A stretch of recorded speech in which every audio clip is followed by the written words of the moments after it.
ఒకడు గోపురం కట్టినప్పుడు ఆయన దగ్గర ఎన్ని డబ్బులు ఉన్నాయి, ఆయన స్తోమత ఏంటి, కట్టగలనా లేదా అని కూర్చొని ఆలోచిస్తాడు. కాబట్టి మీరు కూడా మొదట ఆలోచించండి, అప్పుడు నన్ను వెంబడించండి.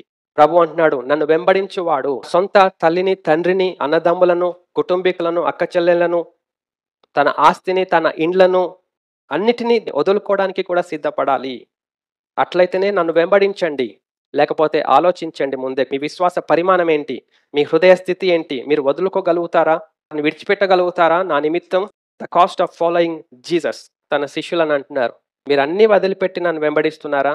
అయితే మీరు అనేక రెట్లు పొందుకుంటారు. ఇహమందును పరలోకమందును. అన్ని వదిలిపెట్టి వచ్చేస్తే మనల్ని అనాథలుగా వదిలేస్తాడా దేవుడు? ఎక్కువ ఆదరణ ఇస్తాడు దేవుడు. 100 మంది చుట్టాలు ఉన్న కంటే ఒంటరిగా ప్రభు దగ్గర ఉంటే మనకు దొరికే ఆదరణ ఎక్కువ.